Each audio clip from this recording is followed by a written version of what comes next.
ये भी बता दें, ये भी आमिर यहाँ पर बिल्कुल साबित हो रहा है कि एक तो ये असर इस तरह से हो रहा है, और दूसरा इस तरह से चाहे कितनी आलोचना हुई हो कुछ क्वार्टर्स में कि भाई सेलिब्रिटी हैं, फिल्म स्टार है, इसलिए बुला लिया स्टैंडिंग कमेटी में, लेकिन देश तक ये बात भी पहुंची कि कानून कैसे बनते हैं, स्टैंडिंग कमेटीज में क्या क्या बातें होती हैं, क्या क्या काम करते हैं हमारे सांसद, और क्या प्रोसेस होता है। ये भी एक बहुत बड़ा असर हो गया मेरे हिसाब से। तो बहुत बहुत शुक्रिया आपका शांत कुमार जी हमारे साथ बने रहने के लिए। लेकिन अब हम बात करते हैं उस आलोचना की जो जेनरिक दवाइयों को लेकर अब शुरू हो गई है। पहले डॉक्टरों ने जो एक विरोध शुरू हुआ था कि आमिर खान जो है वो गलत प्रेजेंट कर रहे हैं, डॉक्टर सारे ऐसे नहीं होते, कुछ अच्छे भी होते हैं, वो उसका भी हमने जवाब दे दिया था और वो शो पे हमारी बात भी हुई थी। लेकिन अब कुछ ऐसे इस तरह की आलोचना आ रही है कि जेनरिक दवाइयों को इस तरह से, जिस तरह से पेश किया जा रहा है, वो सही नहीं है, पूरी तरह से सही नहीं है। उसमें ऐसा नहीं है कि जेनरिक दवा लिखने से ही सब कुछ ठीक हो जाएगा।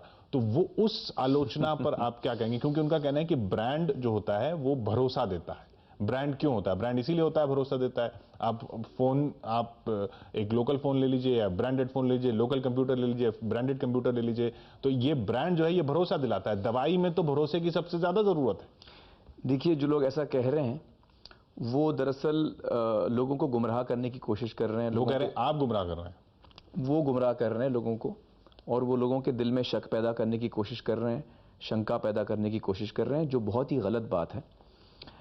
हम बड़े क्लियर हैं, हमारे रिसर्च में हमने क्या क्या हमारे सामने आया है।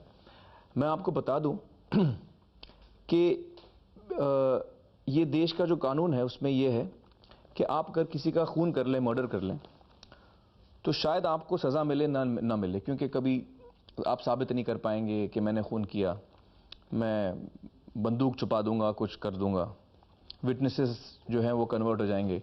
लेकिन जब एक मैन्युफैक्चरर, एक फैक्ट्री या एक जो दवा बनाता है, जब वो अपनी फैक्ट्री डाल के दवा बनाता है, मैन्युफैक्चर करता है, जहां पर भी वो लेबोरेटरी में मैन्युफैक्चर करता है दवा, तब वो अपनी कंपनी के नाम से वो दवा बेचता है, चाहे वो ब्रांडेड हो या ना हो। दवा की पत्ती पे शायद वो ब्रांड का नाम ना हो, लेकिन जब किसी कंपनी का, मेरी कंपनी है, जो भी मेरी कंपनी XYZ कंपनी है, मैं होलसेल में ये इतने सारे तो दवा, वो जोखिम लेता है। मैं नहीं जोखिम नहीं, मैं आपको समझा रहा हूं कि वो दवा बेचता है, उसके पर्चे पे दवा बेच रहा है, उसकी जगह एड्रेस सबको पता है।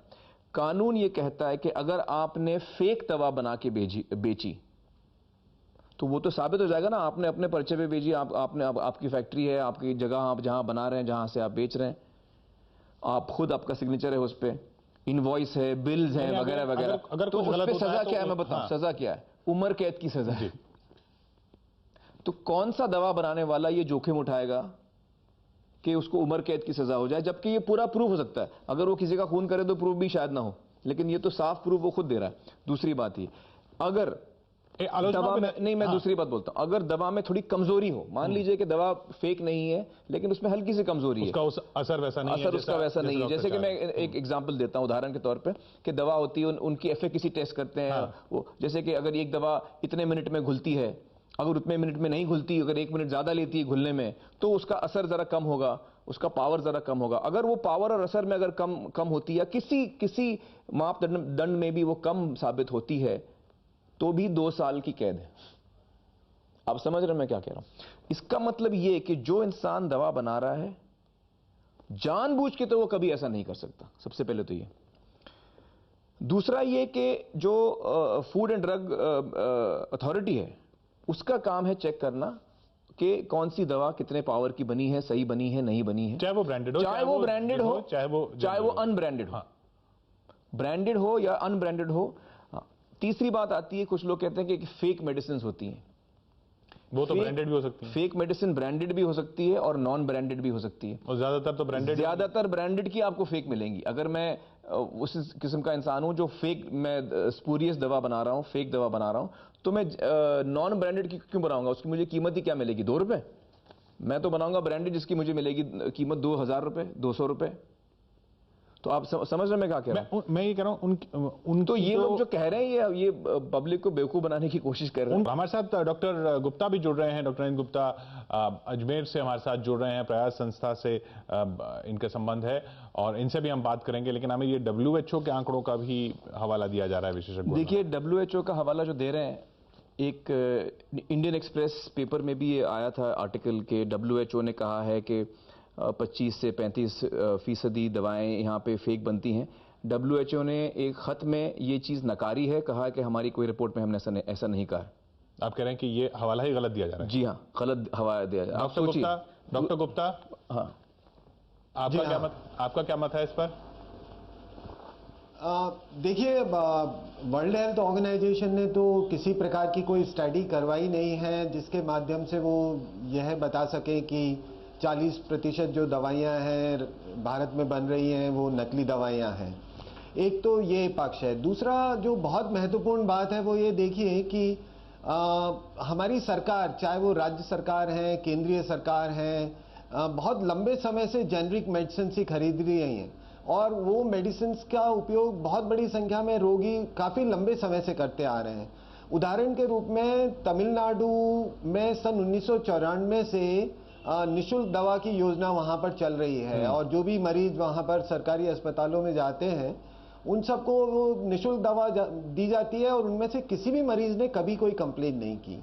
राजस्थान में भी आप देखिए, चित्तौड़गढ़ जिला जहां से मैं आता हूं वहां पर 2009 में जेनरिक मेडिसिन का कार्यक्रम प्रारंभ किया गया था। जी। और राजस्थान सरकार के जितने पेंशनर्स हैं, जितने गवर्नमेंट एम्प्लॉइज हैं जो कि पहले ब्रांडेड दवाएं डॉक्टर गुप्ता, एक जो ये जो तर्क दिया जा रहा है ना कि दुकानदार फायदा उठा लेंगे, सुन लेते हैं एक बार डॉक्टर राय ने जो ये तर्क दिया एक बार फिर सुन लेते हैं कि दुकानदार फायदा उठा लेंगे, इसका क्या जवाब है?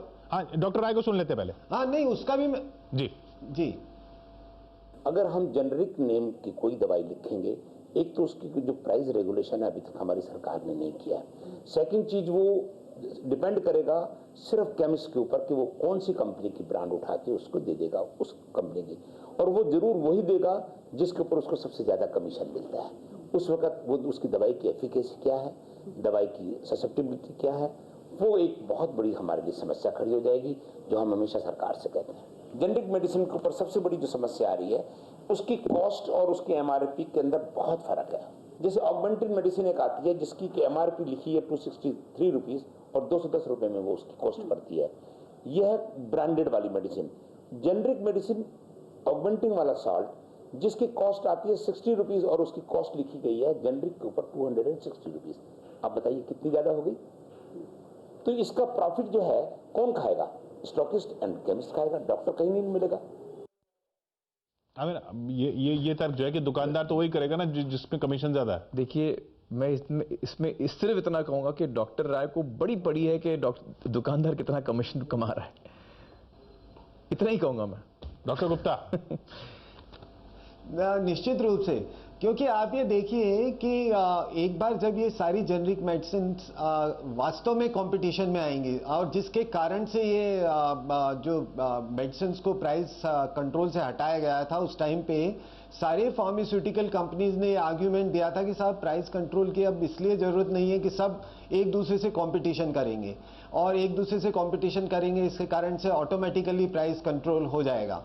पर वो नहीं हुआ। उन्होंने क्या किया कि जेनरिक में भी उन्होंने अपने अपने कुछ नाम लगा दिए और नाम लगा के और वो उन्होंने सांठगांठ की और सांठगांठ के साथ वो जो कंपनी अपनी दवा बेचना चाहते थे उन्होंने उसके लिए एक सिस्टम बना लिया।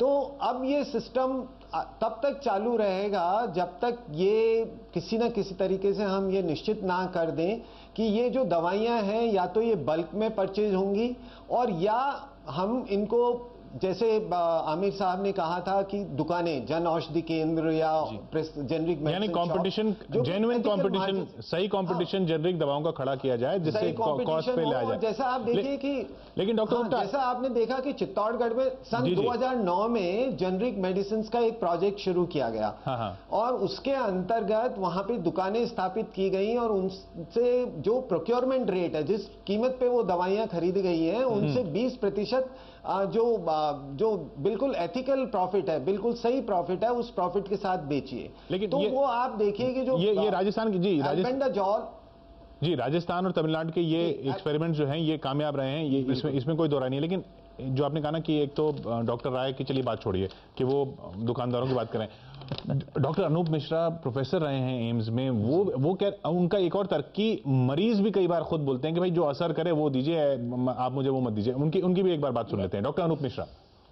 मैं एक उदाहरण दूं आपको।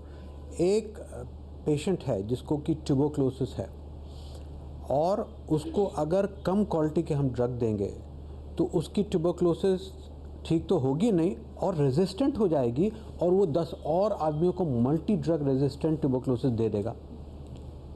कारण क्या कि हमने कोई ऐसी दवा दी जिसका कि क्वालिटी 50% पर है या 60% पर है, पूरा 100% नहीं पर। तो लोग जो आते हैं कहते हैं कि साहब हमको कोई प्रॉब्लम नहीं है, 5-10 रुपए ज़्यादा देने में, जो बेस्ट क्वालिटी ड्रग है आप वो लिखिएगा। और इंडिया की वास्तविकता ध्यान रखते हुए जहाँ की फेक ड्रग्स 40 to 50% मार्केट में फेक ड्रग्स मिल रही हैं, हमको इस चीज़ का बहुत ध्यान रखना पड़ता है। मैं बहुत शॉक्ड हूँ जो जनाब क्या डॉक्टर बताया, डॉक्टर अनूप मिश्रा जी जो कह रहे हैं, मुझे बड़ा आश्चर्य हो रहा है वो ये चीज़ें कह रहे हैं, क्योंकि जो मेरी जानकारी है वो अलग है। एक तो ये कि टीबी की जो दवाएं हैं या किसी भी दवाओं को आप ले लें, ये वो कह रहे हैं कि अगर कमज़ोर दवाएं दी जाएं, ये कमज़ोर दवाई होती क्या है मुझे समझ नहीं आ रहा। एक तो एफिकेसी की बात कर रहे हैं, एफिकेसी की में ज़रा भी कमी हो तो वो इंसान जो वो दवा बना रहा है, एक तो उसका लाइसेंस तो जाएगा ही जाएगा। जो मैं सही कर रहा हूँ डॉक्टर गुप्ता, अगर मैं कोई गलत कह रहा हूँ तो मुझे बताइएगा।